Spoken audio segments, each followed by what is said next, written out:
Oi, Lígia, querida, você tá boa? Tudo bem com você? Oi, Bruna, tudo ótimo. Melhor agora, um prazer estar aqui com você hoje.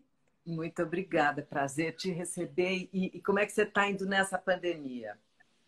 Olha, trabalhando mais do que eu imaginava, Bruna, eu acredito que as pessoas hoje estão com uma consciência da importância da saúde mental muito grande.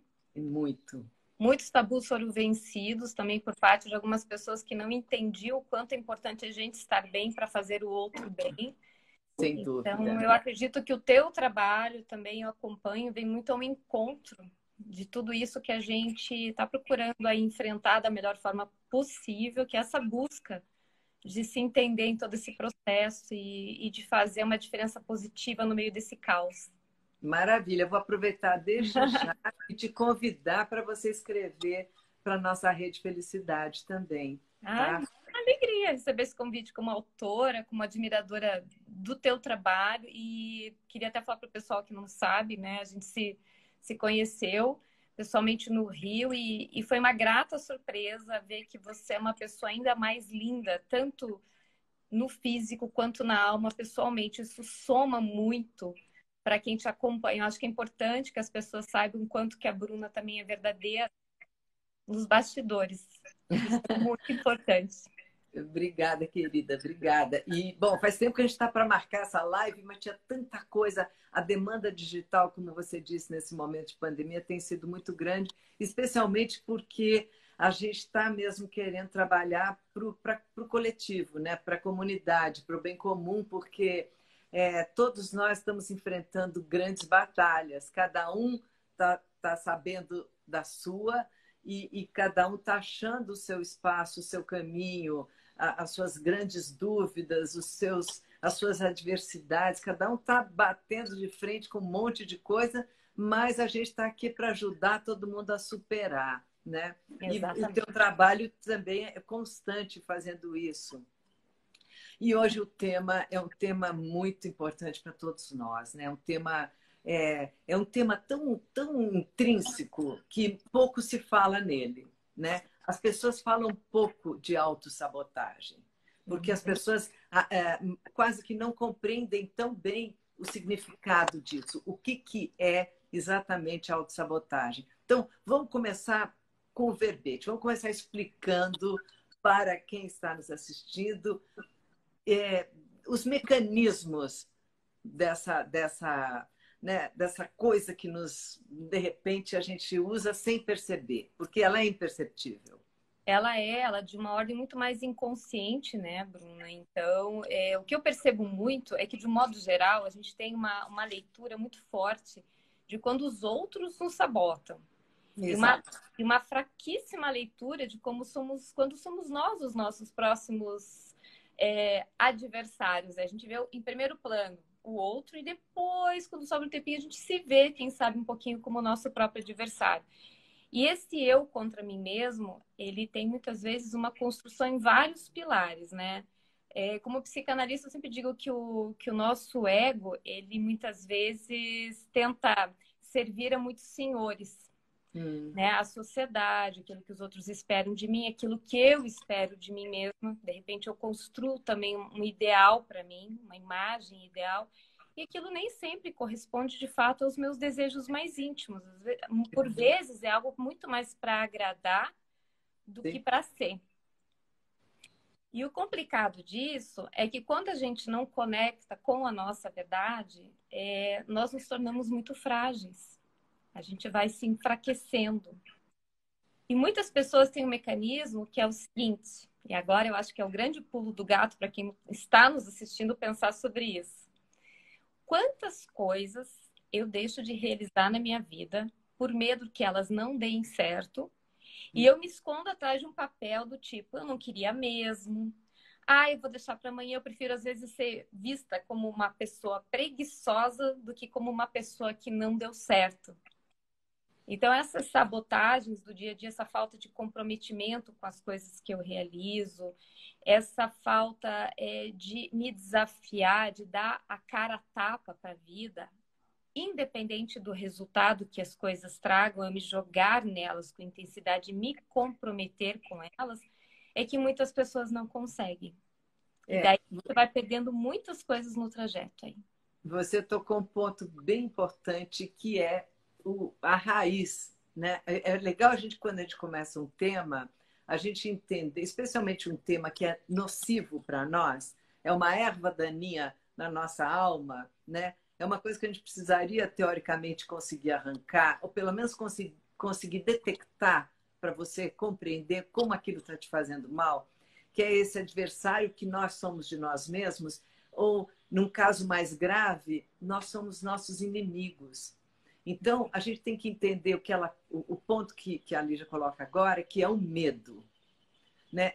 A raiz disso tudo começa no medo, porque o medo ele é tão manipulador, ele apresenta tantas facetas, ele se disfarça de tantas coisas que você às vezes demora para chegar na raiz dele, dizer, ah, isso é um sintoma de medo. Você fica dando outros nomes, né? Eu não tô... Você fica criando outros rótulos para uma coisa simples que chama medo. Por exemplo, quando você começa a procrastinar, o que quer dizer isso? Adiar. Vamos começar bem pelo simplesinho, né?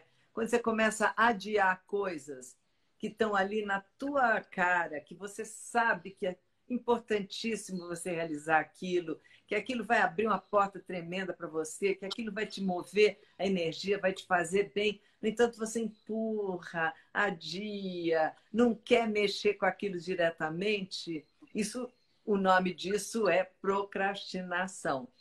Quando você faz isso, a raiz disso não é a preguiça, como a Lígia apresenta.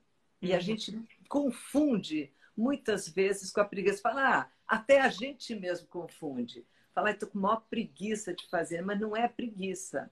Se você analisar direito, muitas vezes as pessoas que procrastinam, elas são zero preguiçosas.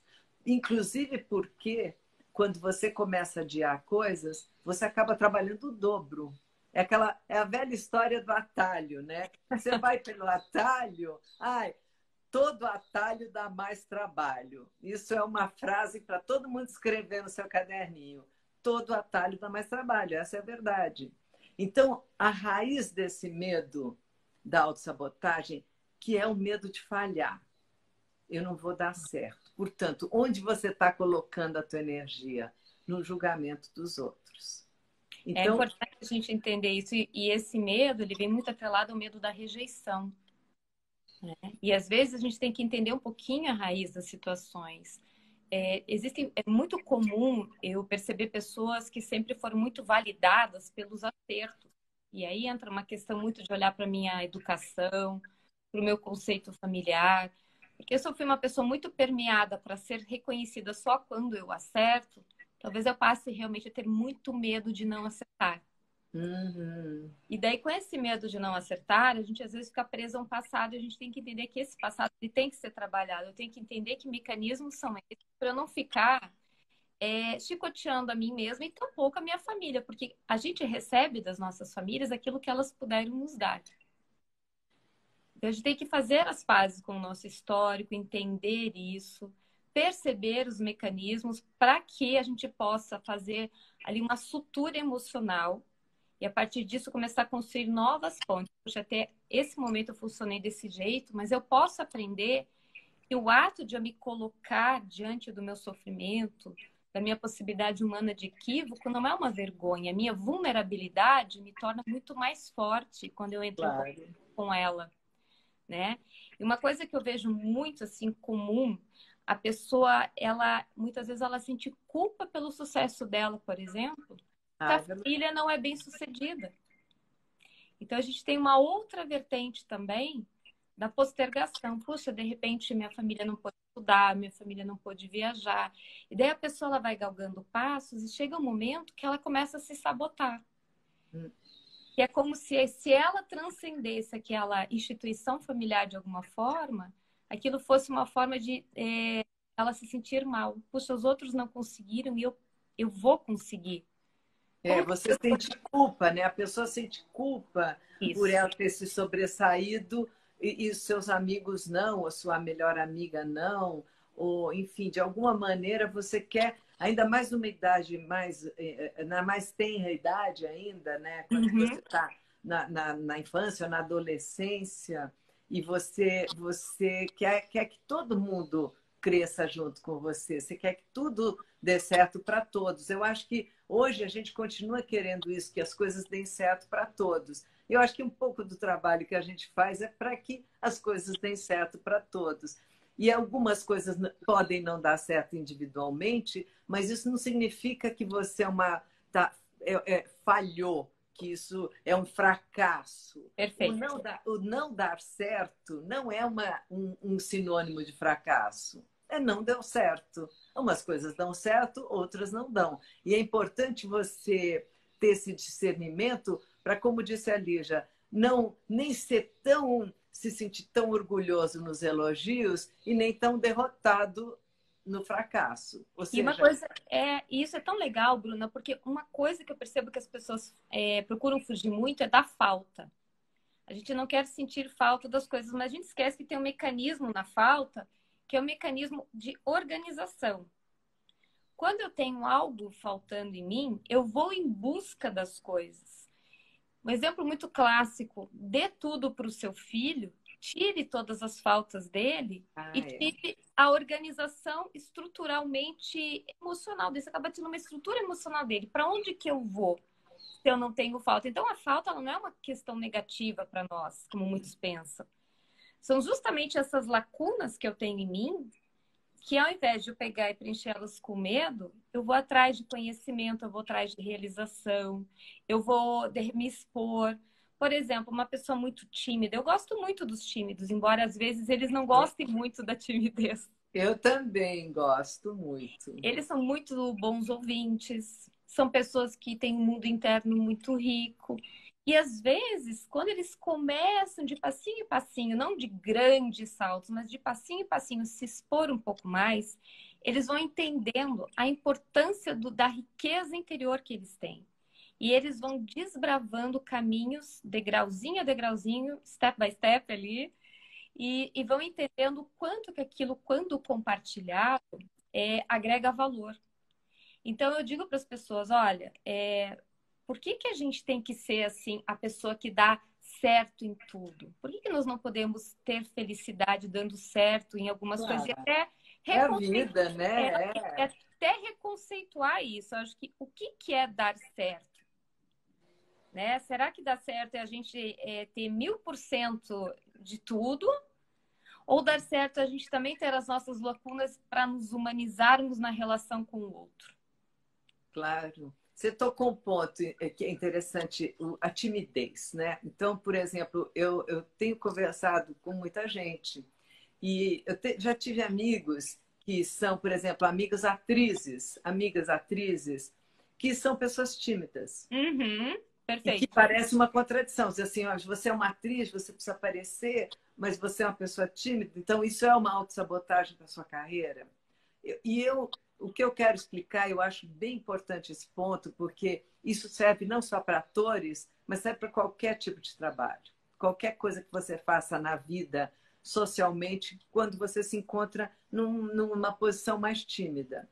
A gente tem que respeitar a nossa natureza. A gente não tem que tentar ser aquilo que a gente não é, em nome de uma sociedade que parece a você que está cobrando um tipo X de comportamento e que você não está se encontrando naquele modelo. Você não corresponde àquela imagem daquele tipo de comportamento. Então, o mais coerente e o mais saudável para você é você descobrir em você a pessoa que você é. E respeitar profundamente essa pessoa. Então, se você é uma pessoa tímida, você tenha consciência disso, não tente ser o que você não é, não se envergonhe de ser isso. Pelo contrário, valorize isso. Uma das coisas legais aqui para se dizer nesse momento, também outra para anotar no caderninho, é assim: valorize aquilo que você considera um defeito. Perfeito. Você considera um defeito. Os outros não vão considerar, não precisam considerar, se você mostrar isso com uma certa naturalidade, se você mostrar isso com orgulho, se você não se autocriticar. Aí vem a autossabotagem. Você se autocritica por ser, automaticamente os outros vão captar essa tua autocrítica e talvez eles te critiquem também. Quando você não quer se criticar, quando você é a sua verdadeira natureza, ninguém pode te criticar. Você nasceu azaleia, você nasceu margarida, você nasceu girassol, você nasceu rosa, você nasceu o que for da diferença da natureza, todas são interessantes, todas são bonitas. E é uma Então, situação que a gente também tem que entender, né, Bruna, que talvez tem coisas na gente que a gente não vai gostar. Esse exato. discurso que eu tenho que gostar de mim 24 horas por dia, eu acho assim super cansativo, super, eu digo até nocivo, porque talvez coisas em mim que eu realmente quero mudar. Talvez eu seja, por exemplo, uma pessoa muito irritada e eu não gosto de ser irritada. Claro, você tem E que tá, estar eterna, em né? Você eterna tem que estar melhora, sem dúvida. assim. Não tem problema se eu não gostar de alguma coisa. Pelo contrário, o problema está em eu não me tornar consciente de coisas que eu não gosto em mim. Aí que a autossabotagem começa. Porque quanto mais eu tento sabotar o meu jeito de ser, não aceitando, então eu digo assim que a gente tem que ter passos na nossa vida. O primeiro deles é a gente se apropriar do que a gente gosta na gente. Eu gosto disso em mim, então esses são os meus pontos fortes. Eu gosto, eu vou colocar eles aí a serviço da sociedade, do outro. Eu me comunico bem ou eu sou tímido, não interessa. Como que eu uso isso bem? Eu uso isso bem, então eu vou colocar isso a serviço do outro. Um segundo aspecto é o que eu sinto que é uma lacuna em mim, que de repente Claro, eu vejo que eu tenho que desenvolver. E essa aí é uma autocrítica positiva, não é uma sem autocrítica, dúvida. não é uma autossabotagem, né? E aí que Exatamente. a gente começa a entender por onde que a gente trilha, que é a questão da falta, que eu havia comentado há pouco, de repente eu quero aprender uma língua, de repente tem uma característica emocional em mim que eu quero desenvolver. Um terceiro aspecto de saúde mental que eu vejo é a gente rir da gente mesma, a gente não se levar tão a sério, Importantíssimo. né? Que a gente começar a entender. Por exemplo, eu sou muito atrapalhada. Vira e mexe, eu levo um tombo aqui, eu caio ali e tá tudo certo. E às vezes as pessoas que estão em volta acham super engraçado. Nossa, você leva de boa. Eu falei, quando você entende que às vezes você é um pouco atrapalhada, tá tudo certo. Agora, quando eu caio e nunca me senti atrapalhada, aquilo pode ser um susto para mim, mas do chão a gente não para. Levanta, né? E daí, o quarto aspecto eu vejo, então, é a gente se tornar consciente da gente mesmo. Puxa, eu sou assim, eu curto, é esse meu jeito de ser. Então, nós vamos montando, assim, pilares para a gente poder se estruturar. E nesse trânsito, a gente vai se construindo sem problema algum, sem uma autocrítica negativa. Uhum. Né? Tem uma coisa interessante que é assim, o que você não aceita em você, você aceita em você coisas que não podem mudar. Tem que Exato. aceitar e tem que valorizá-las, porque elas são você. Aqui, agora, existem coisas que você não gosta em você porque você acredita que a sociedade vê assim. Uhum. Então, não é que é um não gostar natural, é um não gostar impingido por Artificial. valores de uma sociedade que compartimenta, que coloca rótulos, que cria padrões, que diz assim: você tem que caber nisso, você tem que ser assim. Então, você começa a ter um conflito constante dentro de você, porque você não corresponde àquilo. Mas aí não é não gostar de si, como você diz, tem coisas que eu não gosto. Precisa ver se as coisas que você não gosta, elas são inerentes a você ou elas são adquiridas, né? Porque, assim, comportamentos adquiridos e que não fazem bem, a gente pode se livrar de todos. Inclusive coisas que parecem naturais, mas não são. E também a gente tem que tomar cuidado com a lei da compensação, aquilo que você está falando das faltas. Então, você sente falta de uma coisa e quer compensar muito com outra. Então, as pessoas aí comem demais, gastam dinheiro demais, fazem alguma coisa em excesso para compensar alguma coisa que falta. Então, buscar esse equilíbrio entre o que você considera que falta e o que você poderia ter em excesso é que é o ponto que você vai encontrar essa paz de espírito, para você não entrar nessa gangorra emocional, que uma hora sobe, uma hora desce, uma hora sobe, uma hora desce, uma hora você gosta de você, uma hora você odeia. Isso aí, essa bipolaridade emocional não ajuda ninguém, é claro. Mas Né? aí O que vem aquela frase que a gente tanto ouve por aí, que tem uma profundidade, quando a gente vê todo o excesso esconde uma falta. E essa falta não é uma falta do olhar nesse sentido rotulador do. Mas, num primeiro momento, a gente se constrói pelo olhar do outro. A gente não pode ignorar isso também. O olhar não, claro, claro. né? E aí mora o perigo, né? Aí essa linha ela é fininha, ela é tênue, né? Quando a mãe amamenta o filho, ela está ofertando lugar para esse filho de importância. A gente é construído inicialmente através desse olhar, tanto que crianças que não têm esse olhar dos pais. Sem dúvida. Quando eu falo de pais, eu não falo só de crianças que estão para a adoção.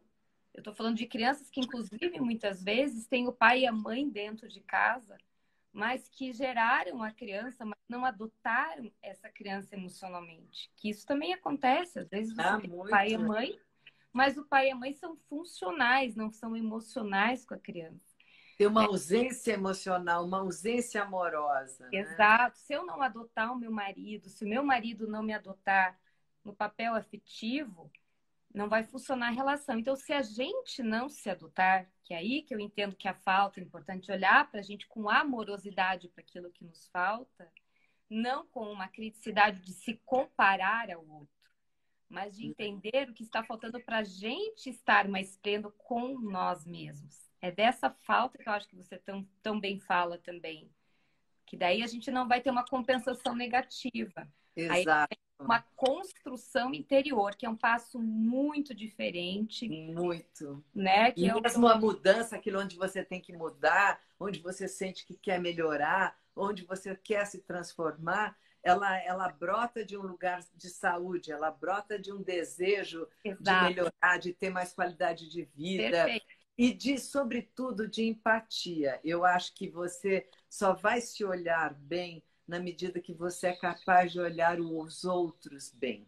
Sabe? Na medida que você é capaz de ter empatia.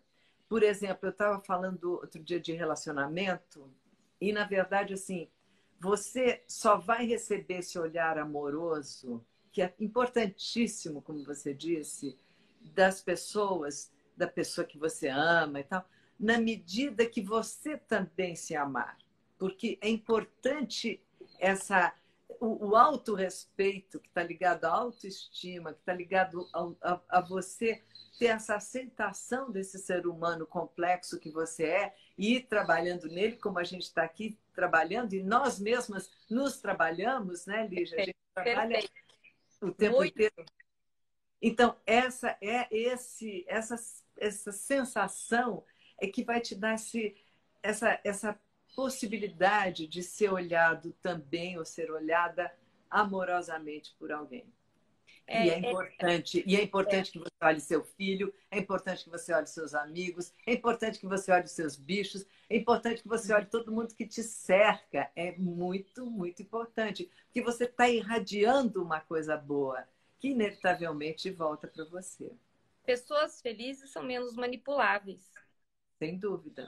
Né? Quando a gente pensa, por exemplo, numa sociedade da inveja, em que instiga as pessoas, muitas vezes, por exemplo, a consumirem coisas que elas nem sempre precisam, mas que aparentemente validam elas diante de um contexto, elas estão caminhando por um espaço que é muito perigoso, são armadilhas, né? Então, o que a gente entende é quanto mais eu me sinto validado nas minhas relações afetivas, menos vulnerável eu estou em relação aos demais. A grande questão é como que a gente vai fazer esse percurso? Aí entra a questão, quanto mais eu amo as pessoas, mais eu aproximo pessoas afetivas de mim. É uma retroalimentação, né? Uhum. Então, essa empatia que você colocou, eu vejo que, de repente, é o que mais nos falta. E é por isso que a nossa sociedade está muito agressiva em muitos níveis, porque existe uma coisa de eu não querer ouvir o outro, mas querer convencer o outro sobre o meu ponto de vista. Uhum. Né? Por isso que eu digo que às vezes o tímido ele escuta muito bem, ele precisa de uma escutatória, como dizia o Rubem Alves, melhor no universo. Essa sensação de que você é separado do outro é a sensação que mais vai te enfraquecer, né? Porque a união, obviamente, todo mundo sabe que a união faz a força, mas ela faz uma força espiritual também. Essa conscientização de todos nós, e é por isso que a gente trabalha em rede. Eu acredito muito na Rede Felicidade, porque a gente tem um poder de união, tem um poder de conscientização, um despertar de. E isso vai servir como um efeito, né? As coisas, é exponencial como todas as redes são. E a gente está vivendo um momento que essa validação tem que começar em você. Porque se você não tem o autoconhecimento de buscar dentro de você as ciladas que você pode cair, você vai cair em todas. Se você não percebe onde estão os teus pontos mais fracos, aonde você é mais vulnerável, e sem ter o medo disso, né? Tendo o abraçar essa pessoa mais vulnerável que existe dentro de você e que precisa principalmente do seu próprio carinho. E é isso aí, é o grande antídoto para a autossabotagem, né? Essa sim é uma forma de combater, né, de verdade. É o que eu falo assim, que muitas vezes as pessoas estão tão feridas que elas também querem ferir. Então, na medida que nós começamos a nos curar das nossas fraquezas, eu digo não no sentido ruim da fraqueza, mas das nossas fragilidades, que a gente começa a se fortificar interiormente, nós esperamos menos do outro. O nosso não é que as nossas expectativas sumam, mas elas vêm menos fortificadas de frustrações, porque expectativa todo mundo tem. Uhum. Mas a gente aprende a ter uma resiliência maior diante da vida. Então, eu gosto muito daquela ideia de não troque aquilo que você mais quer na vida por aquilo que você mais quer no momento. Sem dúvida. Porque aquilo que você mais quer na vida vai dar trabalho. E muitas vezes as pessoas querem fugir do sofrimento e esquecem que em diversas situações, as nossas grandes travessias emocionais, elas realmente se aprimoram nesse momento de dor. Porque claro, a dor me tira daquela muvuca social que só quer que a gente seja felicidade o dia inteiro, que a gente só seja uma pessoa bem-sucedida o dia inteiro. A dor, de uma certa maneira, ela também me conecta comigo. Quando eu paro de fugir disso, a dor também se transforma. Então, essa necessidade de a gente ter que ser feliz o dia todo, isso acaba muitas vezes escravizando mais do que libertando. É porque as pessoas entendem a felicidade como a oposição, o oposto da dor, e não é. Perfeito, é aí que eu ia chegar. A gente não fugir da dor, exatamente. A felicidade é uma construção que faz a gente entender que, independente da situação que estejamos, existe ouro de alma ali. Existem coisas para a gente crescer, com as quais a gente possa lidar. Quem nunca se emocionou numa palestra em que a pessoa conta as adversidades que ela enfrentou? É tão interessante a gente ver as biografias das pessoas, e biografias, né? É aquilo que a gente diz. Pessoas fortes não têm histórias fracas, né? E essas histórias fortes, elas passam também por entender a felicidade nos momentos de adversidade. Essa conclusão do imediatismo emocional, porque, por exemplo, quando você está no estado de dor, você quer fugir dela, tudo certo? Até aí, normal. Mas a melhor maneira de fugir da dor é entender por que você está nela. Porque se você só fugir tomando alguma coisa ou colocando essa dor num lugar onde você só não pode enxergar que ela está ali, mas ela continua ali, ela vai te assombrar infinitas vezes. O imediatismo da resolução nunca é a resolução. A resolução, ela é quase que você compreender e abraçar a dor. As pessoas que têm muito medo da tristeza, As pessoas têm muito medo de sentir dor, as pessoas que têm muito medo da própria vulnerabilidade, elas estão mais sujeitas a cair em depressão, a cair num estado inexorável, mais difícil de sair, porque você precisa atenuar e não fugir. A fuga, ela nunca é a maneira, a solução que você vai encontrar para o seu problema. A fuga, ela traz uma repetição de um padrão. Exatamente. Você vai né? continuar caindo eternamente no mesmo buraco, né? Exato. O Einstein tem uma frase maravilhosa que ele diz assim: você não consegue resolver um problema no mesmo estado de espírito em que você criou o problema. Tem que ir para outra plataforma, né? Então, se você está naquele estado, você que criou o problema, isso você diz, não, mas o problema veio de fora. Mas se você for pesquisar a raiz, houve a sua colaboração para o problema virar o que virou. Sempre há, mesmo que a gente não perceba. Né? E enquanto a gente negar a nossa responsabilidade, e eu digo assim, digamos que você não tem responsabilidade sobre o problema. Vamos imaginar que vem um tsunami. Eu tô com você na praia, a gente tá lá com as nossas famílias, a gente não provocou aquilo, o problema veio. Veio. Mas naquela praia, cada um, tem várias pessoas, cada um vai ter uma resposta diferente ao tsunami. Uma reação. Claro, nesse caso aí, se é uma coisa tão feroz assim, nós provavelmente vamos sucumbir. Mas se é uma coisa que a gente consegue ter uma certa... Pé, correr, sei lá, né? Ficar olhando para o tsunami, nossa, tá vindo, eu soube que está vindo, eu vou ficar lá olhando, não vai dar nada. Agora, eu soube uma hora antes que vai ter um tsunami, eu não vou ficar aqui reclamando, vou pegar minhas coisas, vou subir o lugar mais alto que eu posso e ok. A gente tem que entender que é mais ou menos isso, né? Enquanto a gente fica se debatendo no mesmo lugar com as questões que nos afligem, a gente vai, como você disse, a gente vai sucumbir a elas 1, 2, 3, 20 vezes. Na hora que a gente entende que a reação tem que mudar para eu poder criar uma nova plataforma de apoio, como você falou, a gente ir para um outro nível. É ali que a gente vai poder conseguir ter uma estrutura de olhar a vida de uma outra perspectiva e nos reconhecer como alguém que amadureceu naquele nível. Porque a nossa autoestima, ela não é construída, entre aspas, só com aquilo que a gente gosta. Mas ela é construída com aquilo que a gente supera em nós mesmos. Puxa, eu consegui. Isso dá uma força tão grande para nós, né? Eu reajo mal a isso, eu tenho preguiça disso, eu fico brava à toa com aquilo, quando eu vejo eu perco o controle. Todas essas coisas que você precisa operar melhor, você pode operar melhor. Mas é fundamental não cair na cilada, porque é mais uma cilada, do imediatismo da resolução. Exato. Porque é assim, o imediatismo da resolução, ele vai te enganar. Você pensa que você está livre, mas você não está. É por isso que eu falei que a gente trocar o que a gente mais quer na vida por aquilo que a gente quer numa fração de um momento, né? E é o que eu digo, confiar em si mesmo não garante o sucesso. Lógico que não. Mas a gente não confiar garante. Garante a falta de sucesso.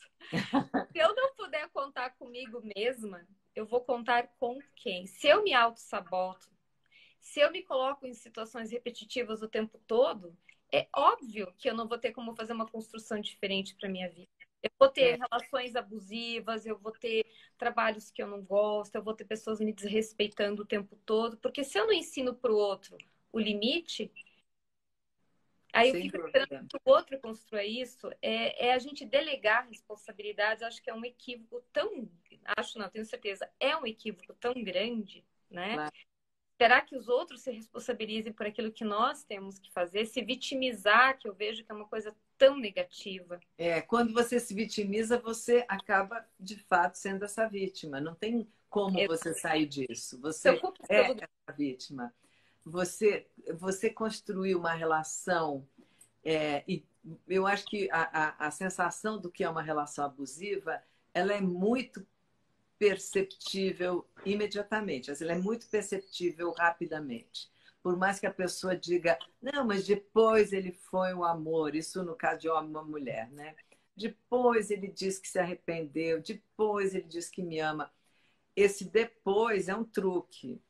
Então, você não detectar imediatamente aquela mão que aperta sua mão, que ela vai poder se levantar contra você, se você não detectar isso de imediato e sair fora e dizer, não há amor que vale isso. Eu não mereço uma relação de sofrimento, né?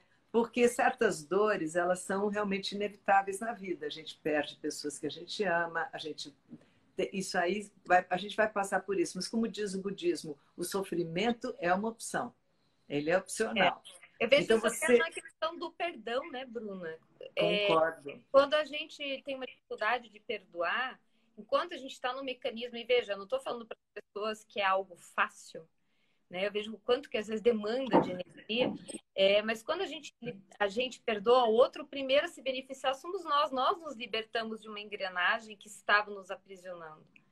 E é ali, Claro. naquele viés, que a gente consegue abrir um caminho novo. Uma pessoa que às vezes fica muito ressentida num divórcio, ou muito ressentida com um trabalho, ela demanda uma energia tão grande dela na sequência que ela não consegue se reconstruir no processo. Claro, porque ela está gastando uma grande parte da energia que ela tem para carregar um peso que não é mais dela, é uma bagagem que ela não precisa mais carregar com ela. Exato. Então, assim, quando você sente que você está reagindo pesadamente às coisas, é porque você está pesado de alguma maneira e porque você está carregando esse peso, mesmo que seja imperceptível para você. E a autossabotagem, ela também tem assim, um circuito que eu acho bem importante, que você falou no começo da nossa live, que é a questão do medo, né? A gente normalmente tem medo, todos nós temos medo, mas quem se autossabota realmente fica paralisado com esse medo. E daí, mesmo quando conquista alguma coisa, fica muito mais valorizando o medo de perder o que conquistou do que a conquista em si. E tem uma coisa importante nisso. Quem se autossabota, quando conquista alguma coisa, acha que não merece. Muito comum. O não merecimento é uma ideia da nossa cabeça. Quem inventa o não merecimento somos nós. Não existe nenhuma lei, nenhuma coisa social, nenhuma invenção divina, nenhuma religião, nada que vai dizer para você que você não merece ser feliz. Mas Não pode existir. mas às vezes a gente aprende isso. E é nisso que o autoconhecimento é tão importante. De algum jeito, nós aprendemos que talvez aquele lugar não seja nosso, por alguma razão. De Pois é. estrutura de base, que a gente vai ter que entender como que essa digital ficou em nós, como que marcada, né? Mas a gente conseguir entender por que caminhos que a gente vai reconstruir esse percurso e aos pouquinhos, com muito aconchego, entender que esse histórico precisa ser relido. Muitas vezes a gente tem que revisitar o nosso passado, entender as marcas. Às vezes a gente vem de famílias inteiras em que as mulheres nunca tiveram voz, que aquele espaço não era dado a elas. E de Claro. repente vem alguém que vai reproduzindo, reproduzindo, até que vem uma mulher e quebra essa Quebra. de uma forma. Uhum. Não vai ser fácil, porque essa mulher também aprendeu que aquele espaço de fala não é dela. Mas em algum momento ela vai ter que fazer toda uma releitura, até para não se revoltar com a história das mulheres da família. Por que ninguém nunca fez e não fez? Porque foram herdando essa padronagem. Para poder ter uma releitura. Porque às vezes a gente ocupa um lugar não porque a gente queira, mas porque a gente não conhece outro. Então, Claro. a gente vai tendo, eu digo que viver é a gente se apresentar, é nós nos apresentarmos o tempo todo para nós mesmos, né? Aquela coisa, conheço aquela pessoa. Quanto tempo você não fala com ela? 10 anos, então você não conhece mais. Claro. Porque pela lei da vida ela mudou em alguma coisa, né? E na hora que você quebra essa estrutura repetitiva, você cria um novo ciclo, né? E você ressignifica as coisas. Exato. Isso dá um certo trabalho. Muito. Obviamente, quando você, de certa maneira, é pioneiro nisso, então é bastante complicado. Porém, tem uma força dentro de nós, que é a nossa intuição, que ela tem que ser ouvida. A gente tem que ter esse olhar para dentro do autoconhecimento e a descobrir essa voz que fala do coração. A gente tem uma voz interior que explica melhor para a gente quem a gente é, mas a gente anda muito embrutecido, muito embotado de barulho para conseguir ouvir, porque ela é sutil, né? Fala muito baixinho, você precisa prestar atenção mesmo. E aí tem alguns mecanismos que ajudam a gente a fazer isso, seja a meditação, mindfulness, tem algumas coisas que podem, exercícios que podem te auxiliar, mas de todas as formas, essa sensação que muita gente carrega de ser uma fraude, de dizer eu não mereço, eu estou num lugar que isso não. Que o oposto disso também é a pessoa que acha que pode tudo, tem uma arrogância existencial, ela é. São dois extremos que são completamente não saudáveis, eles não são frutos de uma caminhada de reflexão, de autoconhecimento e tal. Eles são frutos assim que brotam e têm suas consequências, porque é que os homens, eu vejo assim, os homens realmente se desculpam pelas suas falhas. As mulheres muitas vezes se desculpam pelo seu sucesso. A porque gente acaba... a sociedade impinge quase Porque, que esse padrão. às vezes a mulher ela é muito bem sucedida e ela tem que se sentir mal com isso, porque afinal de contas a demanda da casa ficou de lado, ela não está conseguindo dar toda a atenção que quer para os filhos. E aí, curioso, porque essas cobranças não são feitas muitas vezes aos homens, né? Então, eu vejo que a entrada hoje do homem nesse âmbito familiar com mais força, esse compartilhar com a mulher, não ajudar a mulher, mas compartilhar com a mulher, traz para a gente também o direito de sermos, sim, bem-sucedidas sem culpa. Então, é por isso que eu digo que esses ciclos, eles não são fáceis da gente quebrar, mas eles são importantes, né? São vitais que sejam quebrados, para todos nós estarmos em mais equilíbrio com as nossas origens, com a nossa natureza feminina, masculina, seja como for, né? Para a gente poder se entender nesse processo sem ter que estar se desculpando por evoluir. Claro, e eu acho que esse momento de pandemia que a gente está passando, e para quem teve o isolamento, e mesmo para quem não teve, todo mundo, de certa maneira, teve uma reclusão dentro de casa com as crianças e com o marido, enfim, quem tem a família, e percebeu profundamente a importância de dividir as tarefas. Porque muitas vezes as mulheres falavam assim: ah, ele é tão legal, ele está me ajudando. Ajudar é para acabar, ajudar, né? Ele está me ajudando Como a se a lavar a casa não louça, fosse ele está me dele, não ajudando fosse dele. a trocar fralda, a criar o filho, ele está me ajudando. Quando, na verdade, o trabalho é dos dois, não Nada existe mais ele. do que ele deveria fazer, né? A gente não tem que aplaudir o homem por ele trocar a fralda do filho dele, né? Não, então essa reeducação, porque é um novo, especialmente numa sociedade que não veio pensando nisso, outras sociedades pensaram nisso há mais tempo.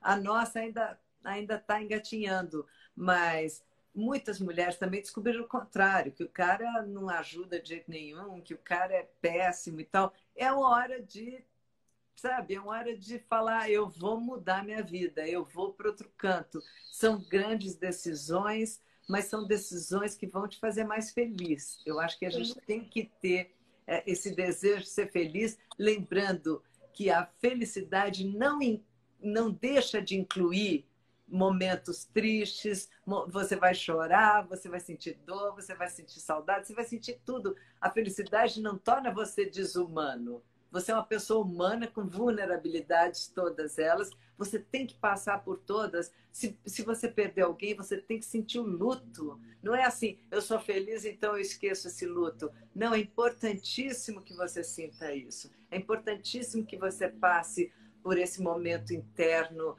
de dor e sabe, de contrição. É fundamental. Então, não confunda a felicidade com não sentir nenhuma dessas coisas, porque seria irreal, seria desumano, e não é isso que a gente está pregando. E é tão real isso, porque veja o que você falou há pouco, né? Quantas pessoas tímidas são atrizes, são atores, que conseguem explorar um pouco da sua extroversão atrás de um personagem, mas na vida real vão ter que lidar com a questão da sua timidez, que se for vista de uma forma enriquecedora, vai aprofundar muita coisa de alma ali, até para os personagens. Então, mas a gente não pode ser um personagem na nossa própria vida, né? Claro. E aí que a Mas gente a vai gente pode escrever a nossa história, né? muitas vezes sim, e quando não der para escrever, a gente vai escrever as nossas reações e tá tudo certo, né? Pois é.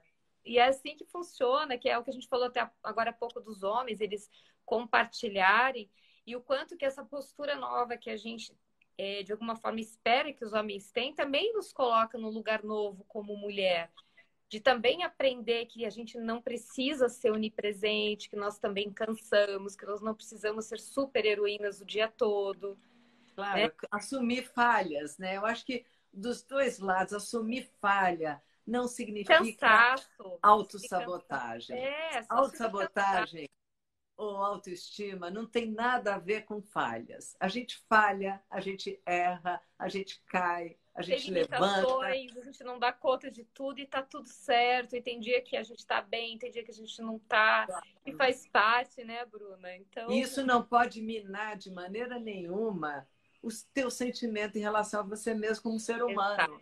Ser humano é um grande presente da vida, né? Você está aqui presente nesse momento presente. Então você tem que ter uma gratidão com isso, você tem que honrar isso. E você, portanto, por tabela, você tem que honrar a pessoa que você é. Até Então, porque quando a gente se humaniza diante de nós mesmos, quando eu vejo, nossa, a Lígia tem essas limitações. Então, a Lígia também pode entender a limitação da Bruna, do Pedro, da Maria. Eu desço de um patamar que eu me coloquei de pessoa, né, uhum, irreal, porque ninguém é perfeito, e passo a poder realmente abraçar o outro, e o outro vai se sentir acolhido também no humano dele. E é aí que eu digo, o amor não mora no imperfeito. O amor, ele mora no imperfeito. sem É quando a dúvida. pessoa julga que menos merece o nosso amor, é quando ela mais precisa. E nós também precisamos isso do outro. Mas É. a gente só é capaz de entregar isso quando a gente também está fazendo as pazes com os nossos imperfeitos. Por isso que eu não gosto muito daquela coisa assim, duas metades de uma laranja. Não, laranja, laranja, abacate, abacate.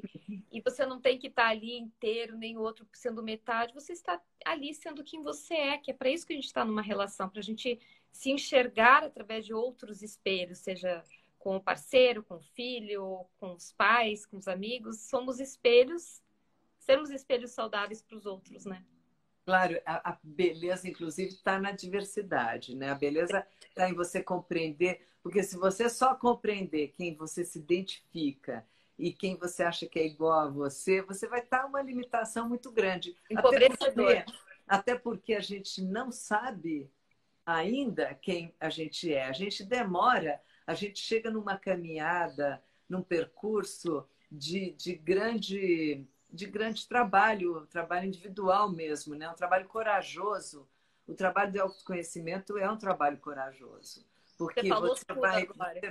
você vai ter que entrar em portas que vão te doer, de certa maneira, que vai mexer com coisas que vão mexer profundamente com você, que Eu você digo vai isso ter.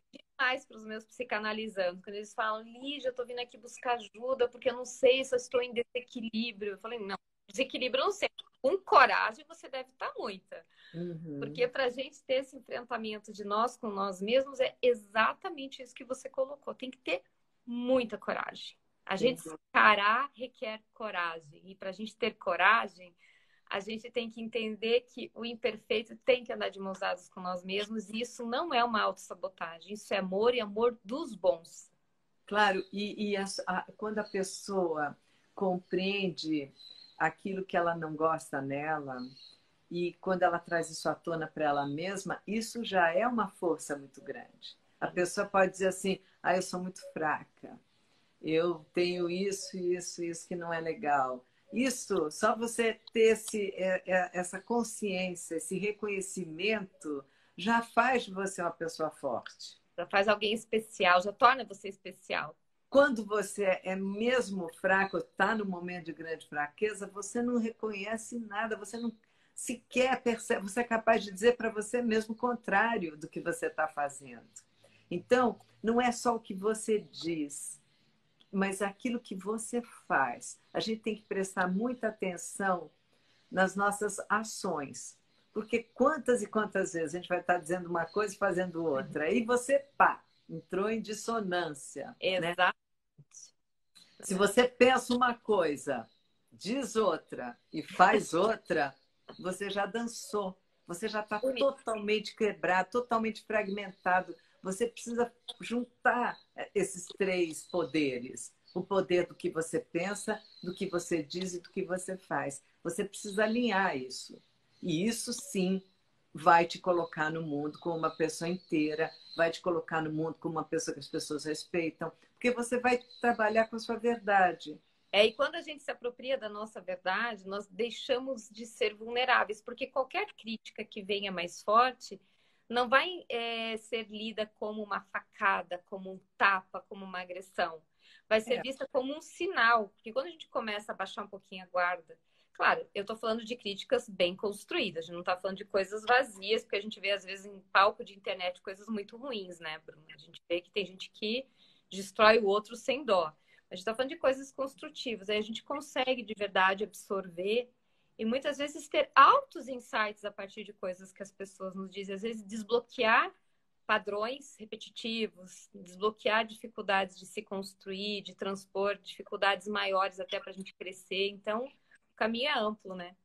Pois é, a gente tem que detectar o que começa no medo, na raiz do medo, na raiz do ego, na raiz da vaidade, na raiz do orgulho. Sabe, a gente tem que detectar essas coisas, porque essas são as ervas daninhas que a gente tem que arrancar do nosso jardim. A gente tem que arrancar, a gente tem que compreender que elas criam os mecanismos da autossabotagem sem que a gente perceba. Então, ter medo de se apropriar das nossas qualidades, porque parece que essa coisa, às vezes, da falsa modéstia, da gente não poder falar, eu sou bom nisso, também é uma autossabotagem. Não é ser soberbo, não é ser soberbo, mas é saber no que a gente é bom. Claro. E aí, quando a gente sabe, como eu disse, a gente coloca a serviço do outro também, né? Sem dúvida nenhuma. Você retribui, né? Você vai retribuir aquilo que você recebeu. Eu acho que é bastante importante na vida esse movimento. Lígia, a gente chegou no fim. Ai, voou, hein? Nosso tempo, rapidinho, né? Mas o assunto ferve. Esse assunto é muito bom. A gente tem que voltar a conversar sobre ele, né? Com certeza. Estou muito feliz de estar aqui com você, Bruna. Uma tarde muito inspiradora. Muito bom compartilhar e somar forças, né? Com quem também está aí com esse desejo de contribuir por algo a mais.